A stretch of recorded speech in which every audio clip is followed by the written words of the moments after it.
Just get. Oh, fancy seeing you there. Just cleaning up. Wanted to do a video. Is my mic on straight? There, we'll figure it out later. Wanted to do a video on a very common question, which is jump intent. What the heck is it, right? It's a flashy word. We've been saying it for many, many years. It became very popularized over the last few, but what is it? And that's what we're going to go into today. We're going to take a look at how to get the most out of your jump, how to get you jumping higher, faster. That's my intro. It's good, right?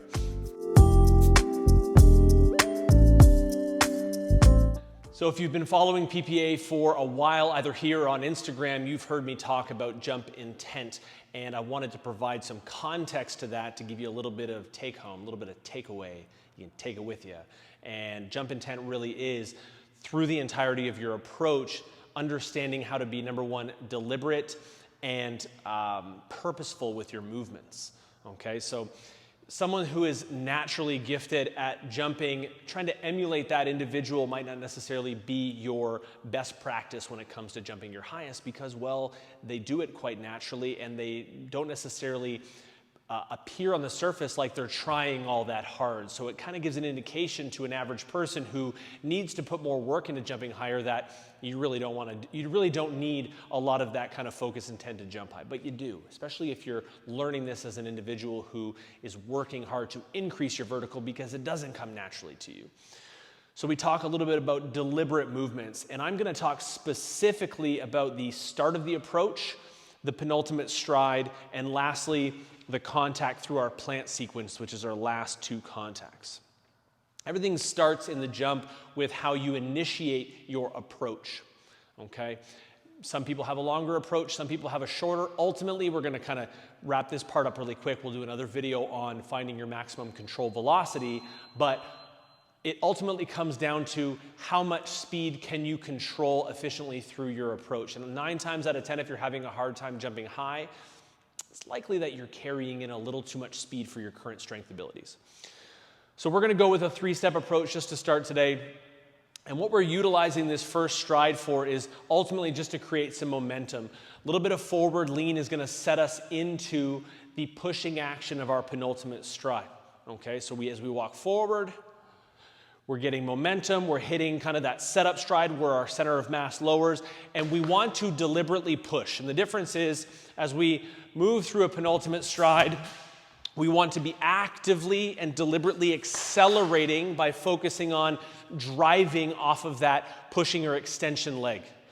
Here, and push. That's why we've developed some drills to help build this deliberate nature and really create urgency. Specifically our push-punch drill, which is a really good drill for you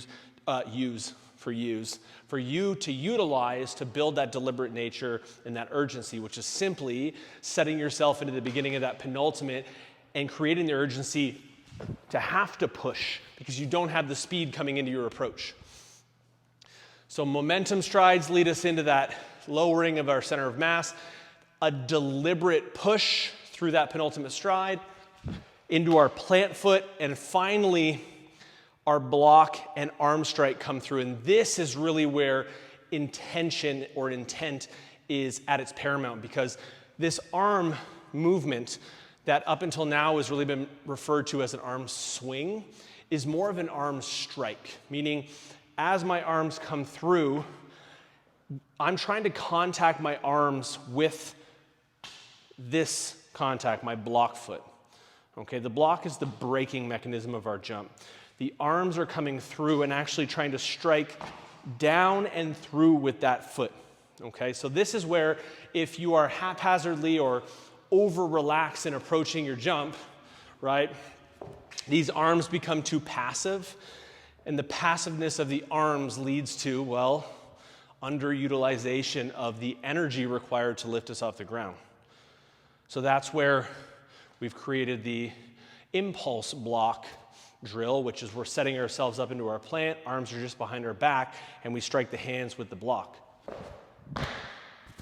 You'll notice that I keep my center of mass low as I transition my arms, and then I pop off the ground. So I'm down and low, and I'm up and through. And it's not super important how high you pop off the ground, but more so that you are striking the arms down with the block with deliberate intent. So this is where that word kind of comes full circle, right? We're trying to bring in, I use the word all the time, deliberate nature into our approach. I'm actively accelerating.